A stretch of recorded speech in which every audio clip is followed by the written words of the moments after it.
এক বাটি হালিম, আর সেই হালিমটা যদি হয় বন্ধুদের সাথে খাওয়া।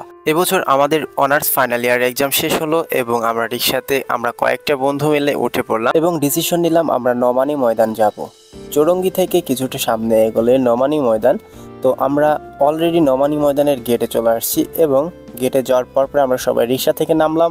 সমস্ত বন্ধুরা মিলে ডিসিশন নিলাম যে আমরা হালিম খাবো। যারা স্ট্রিট ফুড পছন্দ করেন নমানি ময়দান আসলে অসংখ্য ফুড কার্ট পেয়ে যাবেন। তো এই মুহূর্তে আমরা বিসমিল্লাহ খাসির হালিম থেকে হালিম অর্ডার করলাম। 50, 60, 80 এক পিস পায়া, 3 টুকরো মাথার গোশ, এক পিস গিলু 100 টাকা। তো এইখান থেকে আমরা মাত্র 50 টাকার হালিমটা অর্ডার করলাম, যে হালিমের মধ্যে ছিল বট, হালকা কিছু মাথার ঘিলো।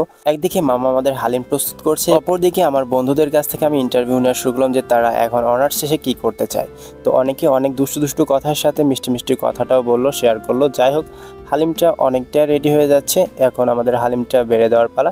তো মামা অনেক সুন্দর করে হালিমটা পরিবেশন করার চেষ্টা করেছিল। অবশেষে হালিমটা আমাদের হাতে।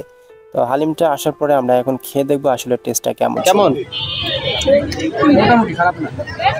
এই মুহূর্তে গরম হালিমটা কতটা সুস্বাদু হবে এটা চেক করার জন্য আমি মুখে নিলাম। যাই হোক, প্রথম চাখনিতে আমার খুব বেশি মজাই লেগেছিল। যদিও বা এই এক বাটি হালিমের দাম ছিল মাত্র 50 টাকা, তারপরে মনে হচ্ছিল মাথার অংশের সাথে আরো 2 টুকরো বট বা গোশ থাকলে আরো বেশি কোয়ালিটিফুল হতো। স্বাদ এবং গুণগত মান অনুযায়ী 50 টাকা মোটামুটি ভালোই ছিল। আপনারা চাইলে ট্রাই করে আসতে পারেন নোমানি ময়দান থেকে। খাওয়া শেষে হালিমের বিলটা কয়েকজন বন্ধু বান্ধব মিলে ভাগাভাগি করে দেয়। যেহেতু নোমানি ময়দানে অসংখ্য ফুড কার্ট রয়েছে, যারা চা প্রেমীরা আছেন তারা এখানে এসে চাইলে কোয়ালিটিফুল চাটাও পান করতে পারেন। তো এইখানে আরেকটা জিনিস ছিল, সেটা হচ্ছে বিভিন্ন প্রকার ফল দিয়ে তৈরিকৃত আইসক্রিম। নোমানি ময়দান থেকে বের হয়ে আমরা ভাবলাম একটু মাশরুমের চপ খেতে চাই। এই মুহূর্তে মাগুরার মধুমতি হলের নিচে মাশরুমের চপের সমাহার। এইখান থেকে মাশরুমের চপ, বেগুনি, ডিমের চপ সহ সকল প্রকার ফাস্টফুডের টেস্ট নিলাম। যাই হোক, আজকে ভিডিওটা ভালো লেগে থাকলে অবশ্যই লাইক, কমেন্ট, শেয়ার করে দিবেন।